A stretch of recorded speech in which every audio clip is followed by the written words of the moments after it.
I'm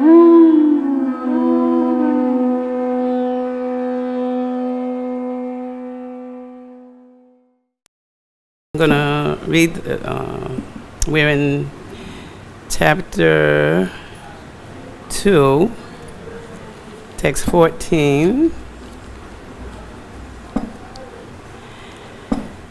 And 14, I think that's it. I'm going to read we're going to do the regular reading, and then I'll read the purport. But also what I'd like to do is, I have some information I'd like to share with everyone coming from chapter 1 regarding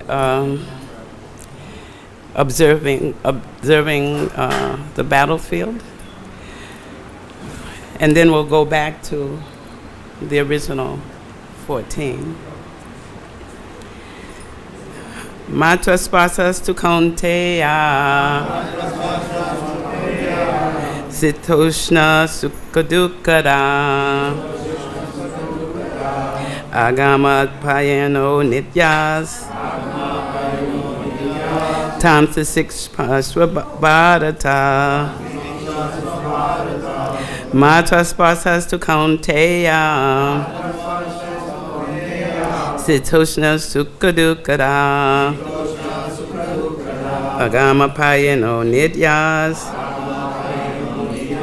Tamsa tiksas vabhadata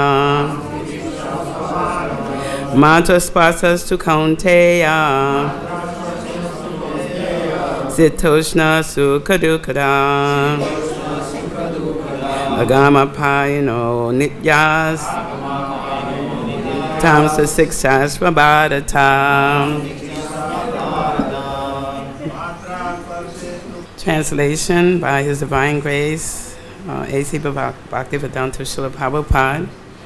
O son of Kunti, the non-permanent appearance of happiness and distress, and their disappearance in due course are like the appearance and disappearance of winter and summer seasons. They arise from sense perception, O scion of Bharata, and one must learn to tolerate them without being disturbed. Purport. In the proper discharge of duty, one has to learn to tolerate non-permanent appearances and disappearances of happiness and distress. According to Vedic injunction, one has to take his bath early in the morning, even during the month of Magha, January, February. It is very cold at that time, but in spite of that, a man who abides by the religious principles does not hesitate to take his bath. Similarly, a woman does not hesitate to cook in the kitchen in the months of May and June, the hottest part of the summer season. One has to execute his duty in spite of climatic inconveniences.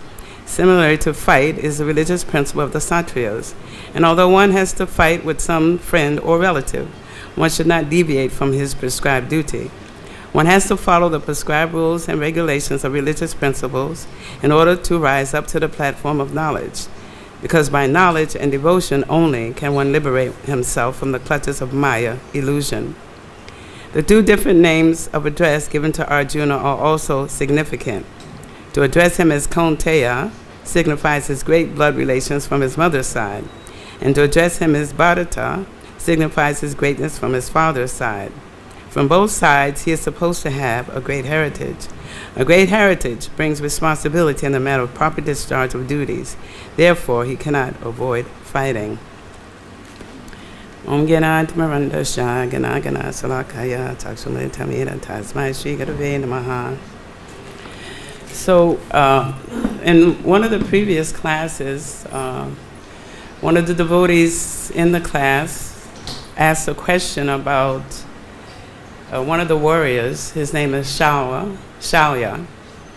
And the devotee gave the explanation of who he was, but I wanted to expand on it, and I'd have an opportunity to talk about it when his class was over. So the person asked, since Shalya was related to the Pandavas, why was he fighting on the side of the Kauravas?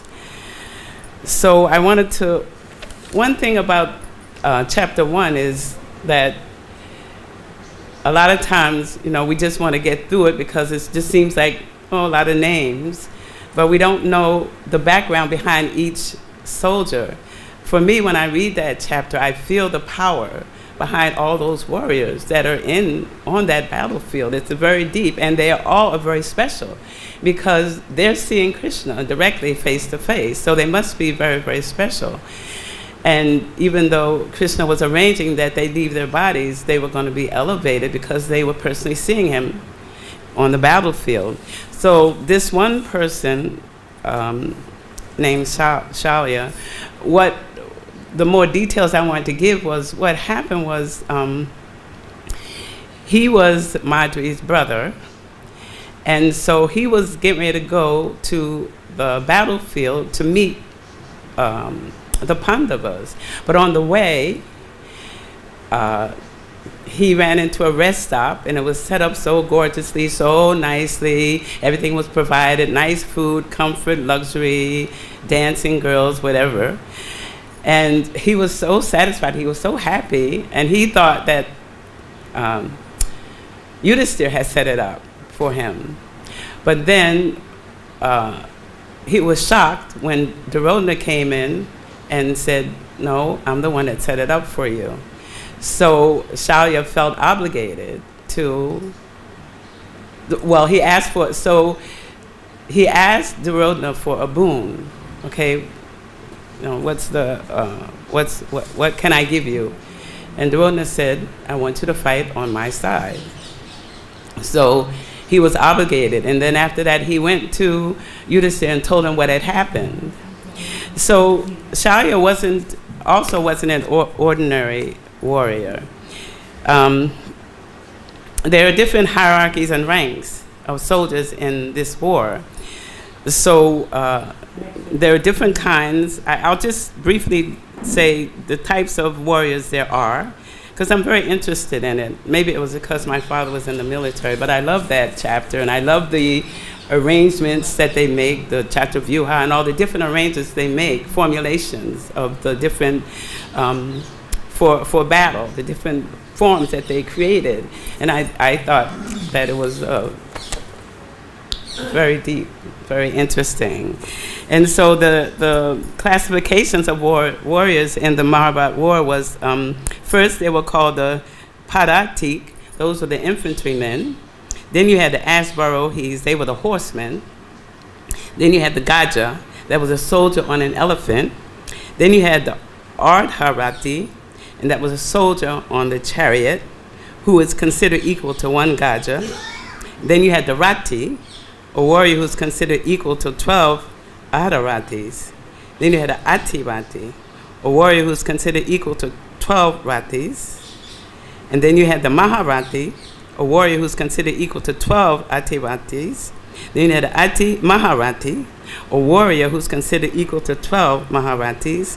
Then you had the Maharatis, a warrior who's considered equal to 24 Atiratis. And there were no Maharatis in that war. But Shalya was an Atirata, and he's considered equal to 12 Ratis, and he's capable of contending with 60,000 warriors simultaneously. 60,000. That's a very powerful warrior. What to speak of the ones who are more advanced than he. So it was, and imagine just seeing when Arjuna asked Krishna to take him to the middle of the battlefield, just imagine seeing all these warriors and arrayed in their finery and all spread out on the battlefield. It must have been quite a powerful scene. So,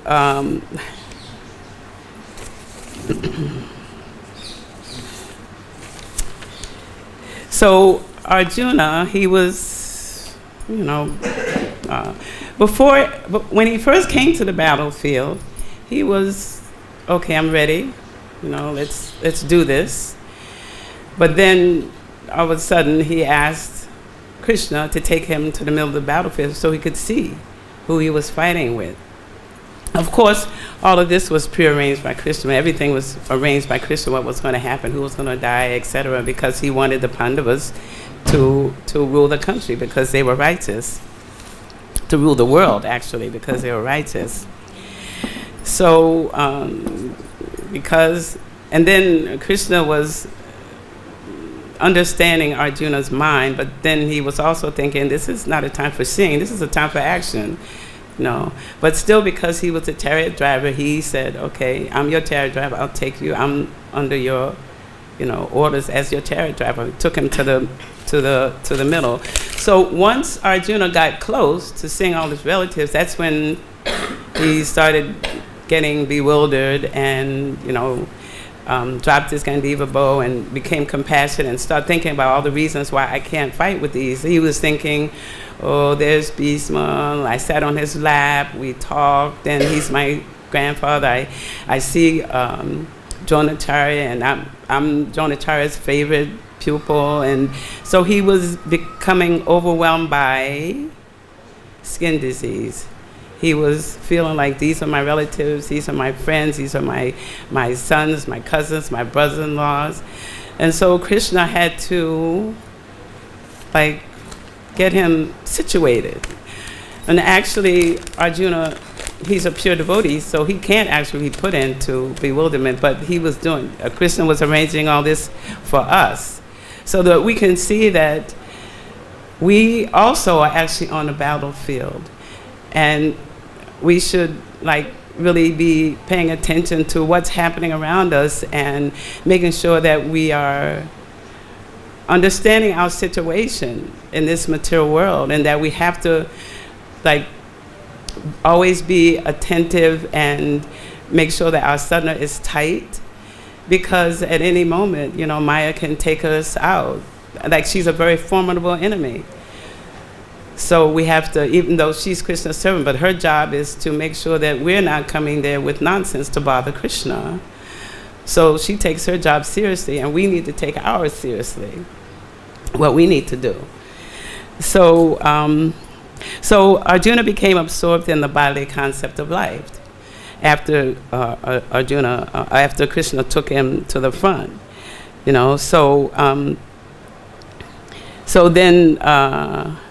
So this weakened his determination. So he was thinking, that if my relatives are killed, I'm going to feel pain and I'm not going to be happy. But then he's not going to be happy either way. He's not going to be happy because he has to do that, but he also is not going to be happy to go to the forest, because that's not his duty, that's not his dharma. His dharma is a satriya. He's supposed to fight, and he's not going to be happy going in the forest. Actually, I was thinking about when my Guru Maharaj assigned me to be a pujari, and actually I was thinking, anyway, should I say what I was thinking?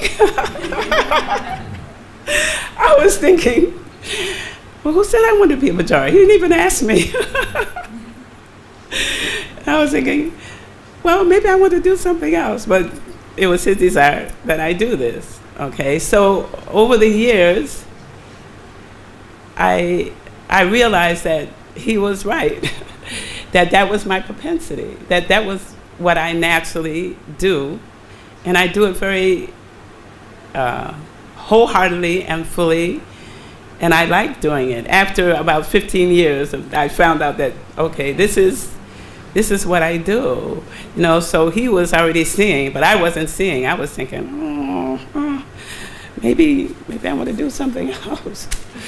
But he was seeing that. So Arjuna wouldn't have been happy, just sitting in the forest. Considering his personality, what would he do? He was just being supposedly compassionate, but and weak-hearted. So there are several points in this purport. Well, one thing is, Prabhupada talks about doing the proper discharge. So the proper discharge means suited to a particular purpose, the correct in behavior. And he talks about how, you have to take your bath in the winter. And this was my second winter in Vrindavan, and it was very, very difficult for me in the winter time. I really had a whole mental problem about not having any heat, because I was used to just switching something on and everything worked nicely, But here in Vrindavan, it's the same outside, same inside, So you just have to deal with the austerity. But I had a very difficult time. And then he talks about the women cooking in the summer. So then he goes on to talk about one has to learn to tolerate the non-permanent appearance and disappearance of happiness and distress. So why he also says happiness? Because we all want to be happy. So I'll read some, one of the classes, it was Hamsarupa was talking about the nectar devotion, and I actually hadn't picked up the nectar devotion for a little while. So I picked it up and looked up some definitions of happiness that are stated in. Okay, so I'll read several things out of the Nectar of Devotion, and I'm glad to have the opportunity to pick it up again. So, 12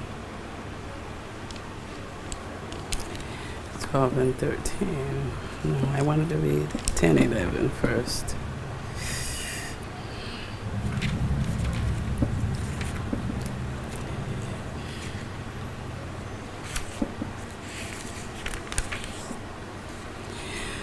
Okay, so here in the chapter of characteristics of pure devotional service, this is entitled Happiness in Krishna Consciousness. Srila Rupa Goswami has analyzed the different sources of happiness. He has divided happiness into three categories, which are 1, happiness derived from material enjoyment, happiness derived by identifying oneself with the Supreme Brahman, and the third one is happiness derived from Krishna consciousness.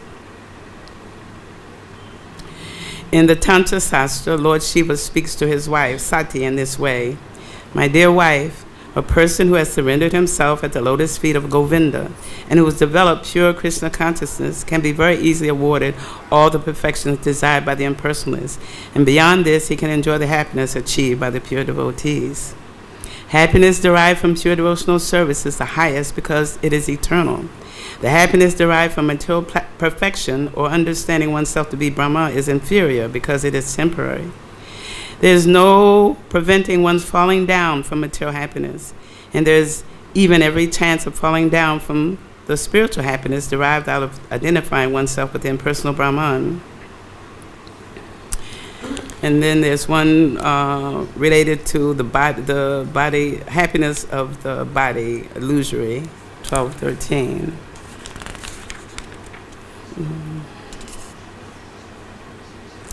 And this talks about the modern material advancement, because one of the things that is mentioned here in the text is matra sparasaha, sensory perception. So this is what was affecting Arjuna, coming from sensory perception. And we all have senses, and our senses, besides being manipulated by the material energy, also in this material culture, there's excess stimulation on the sensory level.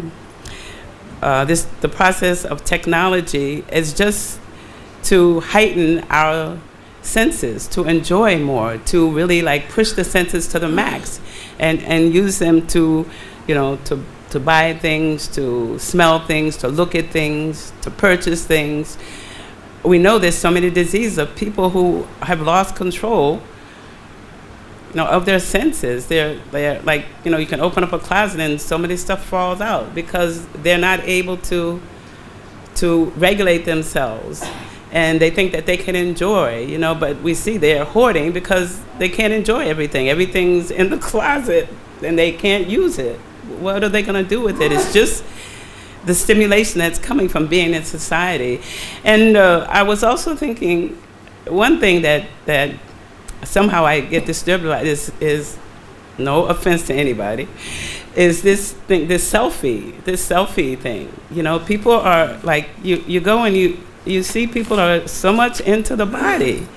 It's just like, I'm like, you know, and I sometimes want to say, stop, you know, like, cut it out. You're not the, actually, maybe somebody can do this. I was thinking when I see somebody doing this selfie, you just have a little card and you say, you're not your selfie. Just put, you're not your selfie. And you just, you know, put the mantra, and when they're doing it, just put it in front of them. That's a good preaching tool. You know, stop them from, like, doing this. You can't even speak or talk with people because they're so much into this image of themselves. So you can see how technology is degrading everybody and putting them more on the bodily platform. I'm this body. I'm black. I'm white. I'm a woman. I'm a man. You know, I'm fat. I'm thin. All of that, you know, and it's just getting worse. That's why we really need to preach. Speaking of body, I'm going to be messing with my eye a minute because it has a cold. That's a problem with the body. Problems with the body, you know. So the body is not nice. It's not, you know, and I mean, we all die, whether you're young or old, because we see so many young people die too. But as you get older, you realize you see yourself dwindling. You actually can see, if you're paying attention, you're dwindling, you know. Your body is just fading away. And one day it's just going to fall down, and that's it until, you know, you get your next body, or you go back to Godhead, which is what we really would like to do, is to go back to Godhead. While we see the body dwindling, this is the time to, like, really focus on, okay, what is my goal? I don't want to lose the goal. My goal is to go back to Godhead, you know? So, and then, and all these sensations that we're feeling arise from sensory perception.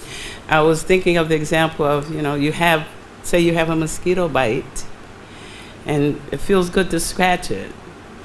Then you're thinking, oh, wow, what a relief. But then you keep scratching it more, and you scratch it more, and what happens? You start bleeding. You know, you're like, if it's pleasure in the beginning, and it feels relief, and then you look and you're like, oh my God, I'm bleeding. No, that's what happens when you try to scratch an itch. But I found, I'll just make this person with a mosquito, when it bites, I found the secret is not to scratch it at first, no matter how much it itches, because after a while it'll go away. You know, but the temptation is always to, like, you know. But I found that just as hard as it is, just ignore it, and then after a while you won't even know. And also, as relates to devotional service, I found that when I was on the altar all the time. Whatever bodily pains I was having, whatever was going on, my legs, my feet, whatever. As soon as I got on the altar and dressing Krishna, I didn't feel anything. I was just, like, focused on devotional service. So this is the focus we need to take ourselves out of the bodily concept of life. Devotional service takes us out of there, and we become situated in our natural, pure selves. So there was other things I wanted to read from the Nectar of Devotion.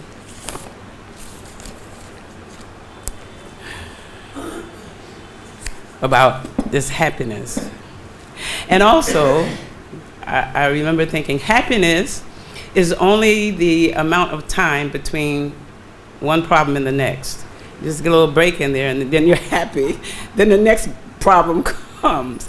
So it's just, that's the only happiness. You get a relief, like, oh, that problem is gone. Then, you know, you have 5 minutes, and the next problem comes.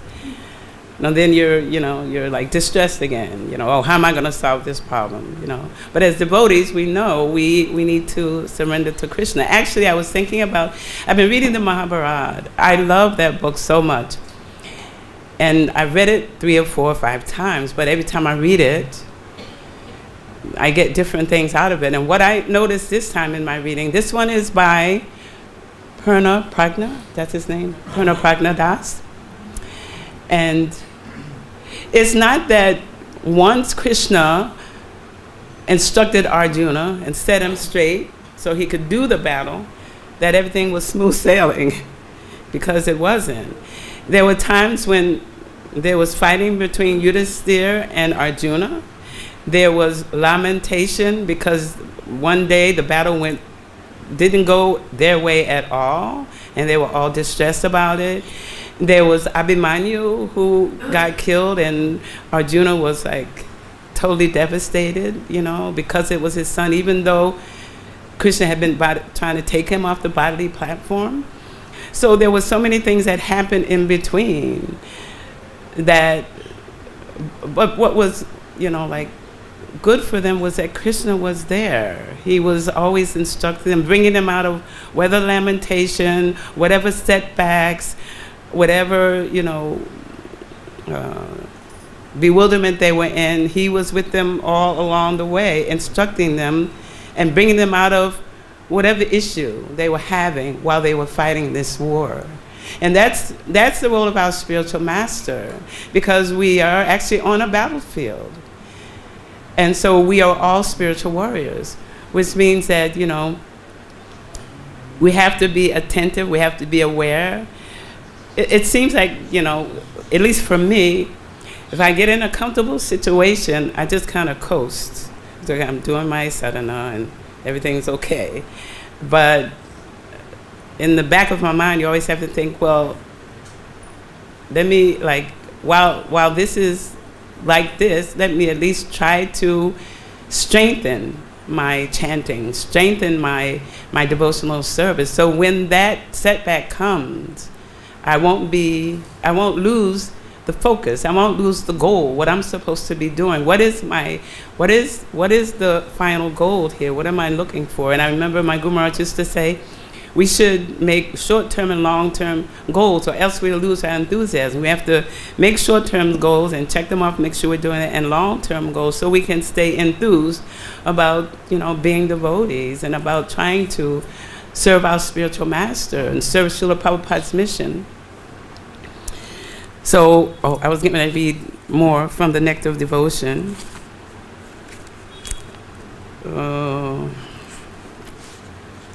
Where is it?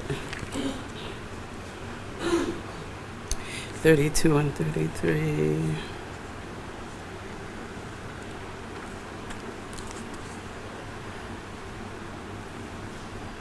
Okay, it says, as stated before, there are three kinds of happiness: material, spiritual, and devotional. Devotional service and the happiness due to its execution are not possible as long as one is materially affected. If someone has desire for material enjoyment, or for becoming one with the Supreme, these are both considered material concepts. Because the impersonalists cannot appreciate the spiritual happiness of association and the exchange of loving affairs with the Supreme Person of Godhead, their ultimate goal is to become one with the Lord. This concept is simply an extension of the material idea. In the material world, everyone is trying to be the topmost head man among all his fellow men or neighbors, either communally, socially, or nationally. Everyone is competing to be greater than all others in the material concept of life. This greatness can be extended to the unlimited, so that one actually wants to become one with the greatest of all, the Supreme Lord. This is also a material concept, although maybe a little more advanced. And I think there's one more. Did I do the one? 12, 13.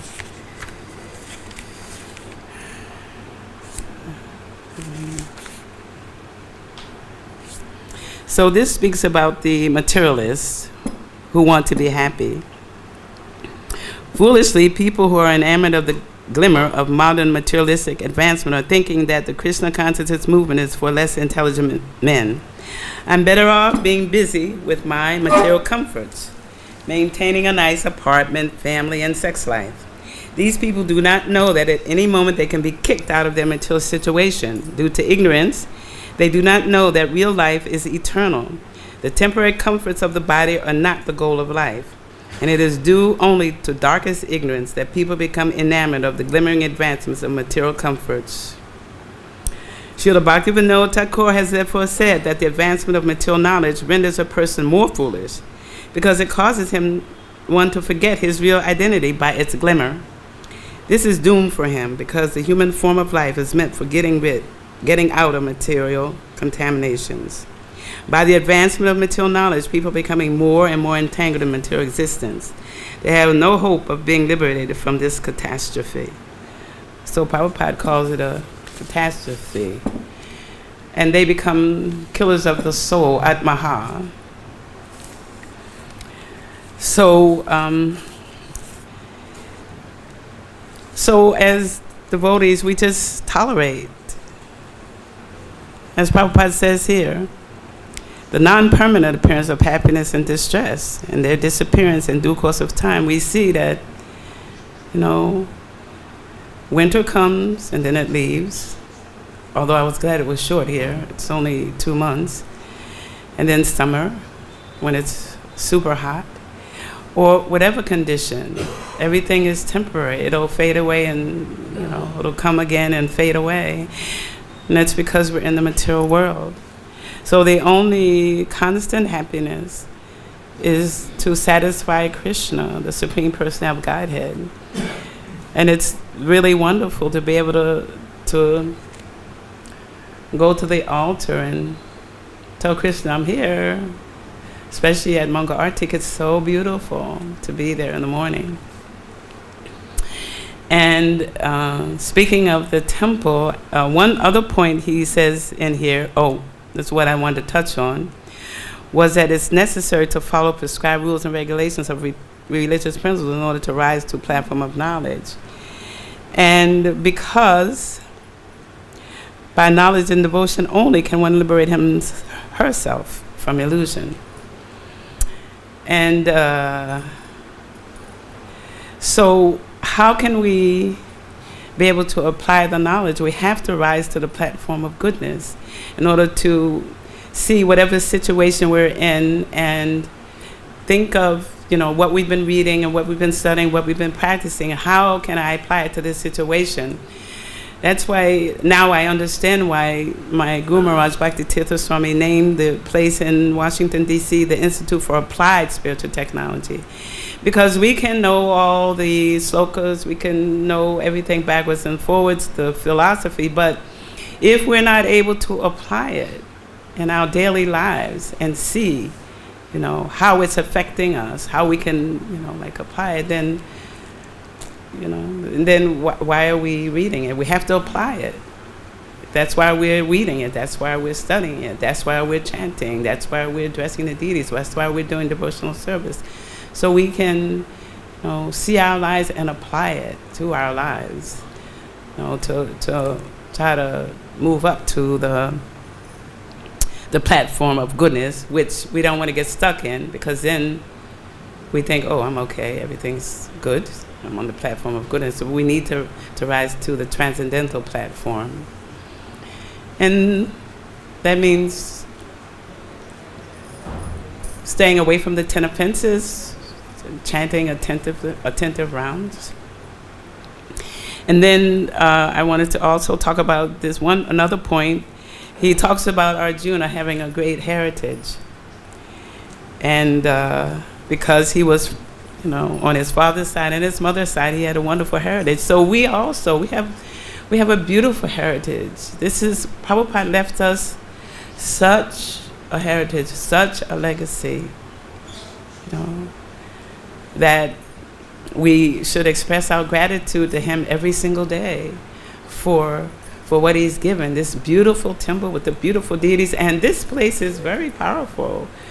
We see, when you're in Kirtan and you see all the people coming, it's drawing the people. This was also partly due to Ayendra Prabhu, who was doing the 24-hour Kirtan. He didn't have to leave where he was. Just sit there and chant. And Prabhupada did the same thing. He was in Tompkins Park. He just sat down and chanted. He just chanted the Maha Mantra. And it worked. Because he was empowered. He's a pure devotee. And so this place is very powerful. So you see all the people are coming because of the energy that's emanating from this place. So we should all be very grateful that we have this great heritage and represent Prabhupada nicely and go out and preach and chant, particularly chanting and preaching and trying to give it to others, not to be, selfish, to want other people to come along. Because I know Prahlad Maharaj, he said, I don't want to just go myself. I want to bring others with me. I want to share what I have. I want everyone else to be happy, not just me. Everyone should be happy. They should all be happy because they're all part and parcel of Krishna. And Krishna wants them all to come home. No, he wants us all to be back home, to be back in his loving embrace. So I think I'll stop there, and if anyone has any additions, comments, criticisms, corrections, please, the floor is open.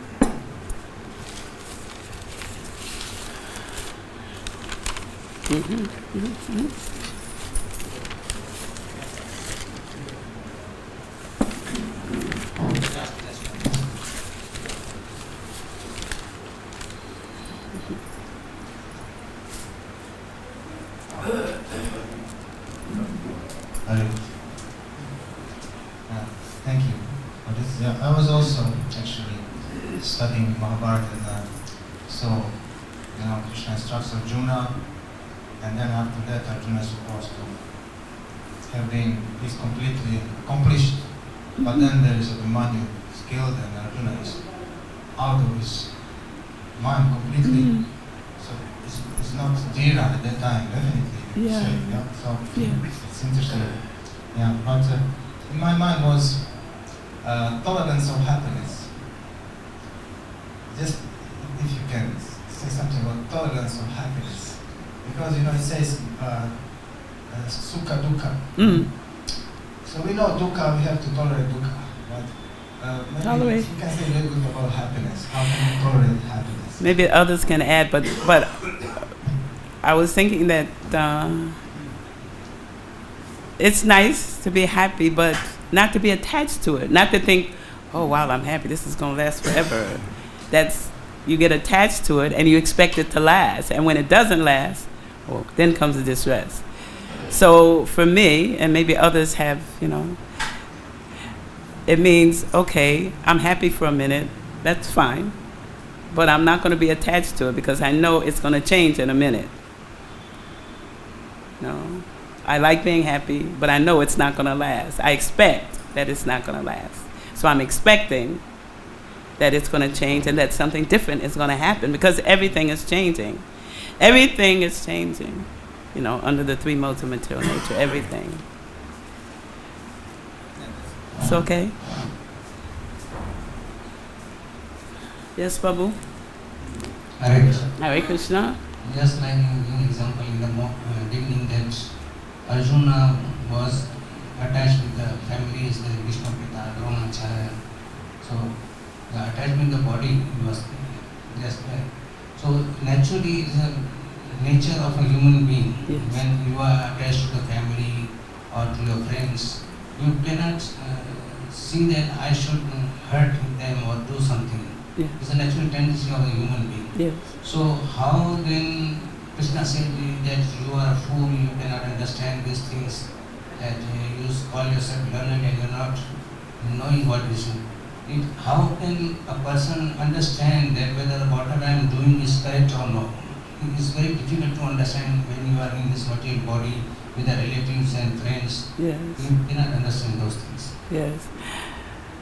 From my small understanding, it's not that we're all human beings and we want to have loving relationships because we're all spirit souls and we have loving relationships in the spiritual world. So we can't just be cold and think, okay, I'm not attached. No, we have to do our duty. That's part of our duty. We're in this family, we have this wife, we have this son, we have this child, and it's our duty to take care of them, to give them all facility, but not to be unduly attached. Like for instance, actually I was thinking about several things. One is, I've been with several devotees who've left their bodies, at least 3 or 4 or 5 or more, and I see different kinds of attachments at the time of death. One was my father. My father was a military man. He was a captain in the army, and he was, he was like, he had a big ego. because they gave him so much, what do you say? Some respect. Exactly. They gave him so much respect and so much honor, and he was in charge of. But then when he got cancer and he got sick, I remember he went to the hospital. And actually, he and I were close. So for me, I was very attached to him, and I saw him the same way. But then when he was sick, I went into the hospital to see him. And for 2 days, I went one day, and then I went again the second day. But what happened was I went into his room, and I looked in the bed, and I came out, and I said to the nurse, "Did you move my father into another?" This is not funny, but this is sad. Did you move my father to another room? And the nurse said, "No, that's your father." So I went in again because I was becoming bewildered, because when I saw him, there was a whole different aura around him. It was the aura of death. It was the aura of leaving. And he had seemed to kind of shrunk into himself to accept the fact that he's dying. And I didn't recognize that person who had that ego, no, because he was always so big in my eyes. So it humbles you. You know, it's just like my Guru Maharaj, when he was preparing to leave, he became internal and said, "I'm no longer John Favors, I'm no longer Bhakti Maharaj, I'm no longer..." But see, my father didn't have that knowledge. He was totally bewildered by death. And then there was another example. Another Mataji, a friend of mine, so with my father, I saw this as an example of the false ego dying. Okay, the second example was a friend of mine, her and her husband. They were very close, and she left. She had breast cancer. But when it was time for her to leave, she was suffering a lot. And so we were telling her husband, although we know it's very difficult, you know, because of the attachment.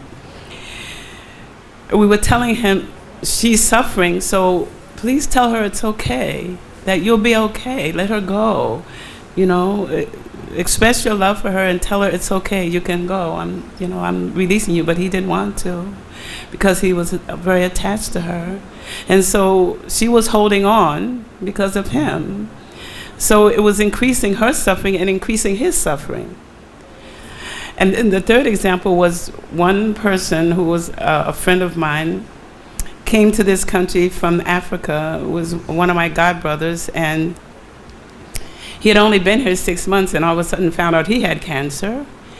And then, but my Guru Maharaj said that this person wasn't ready to leave because he had all these plans. He'd come to America, I'm going to make big, I'm going to have business, I'm going to do this, I'm going to do that, I'm going to import this stuff to Ghana, you know. And the reason he didn't want to leave because he had future plans, you know. So we take care of our family. We give them the love and affection, you know. But we also, it's just like, I think it was it Prithu Maharaj who didn't want to get married? Was it Prithu Maharaj or Priyavrata? Thank you. It was Priyavrata. And he didn't want to get entangled. But he was asked by Lord Brahma to do it. But he did it very nicely. He didn't neglect his family. He gave them everything. But still, you know, he was detached. So I think there's a way of balancing, you know, because we're human beings. We're not like stone. We all have hearts. We want to connect. We want to give love, you know. But just have a balanced way of doing it. I don't know if that answers your question. Anybody else can add to it if they would like.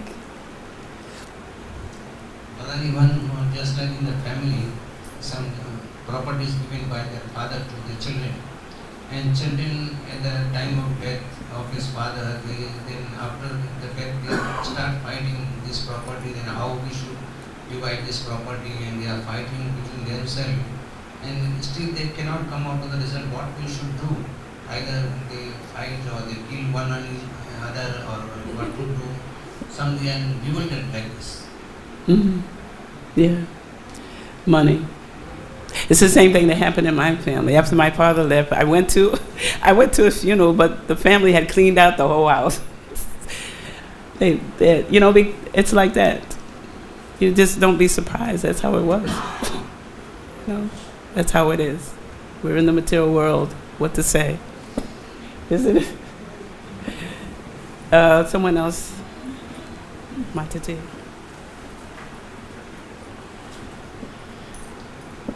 Well, my understanding is that one can take care of their family without being grossly attached. Yes. And Prabhupada said, as you learn to love God, you learn to love everyone. So it's not that you don't love your family. Yes. But Srila Prabhupada, everything he did was instructional. And one of the things he did that might be a mystery to some of these questions, answers to some of these questions, was that he allowed ISKCON to allot an allowance to his family members. Yes. And in fact, that's still going on. It's being dealt with out of Calcutta. So he accepted, even after his sannyas, after ISKCON, the explosion of ISKCON, he accepted responsibility for his family. So it's not that we turn our back and walk away. I actually know one Swami who got married, had a 2-week-old baby, and then took sannyas. So that's not that's not Vaishnava etiquette. So interlaced here is also Vaishnava etiquette. Yes. Yes. Yes. Thank you very much. Yes. Prabhupada also probably knew that he should do that because he didn't want any fighting amongst his family. He took care of it. He saw. Any other questions? Okay, thank you all so very much. Hare Krishna.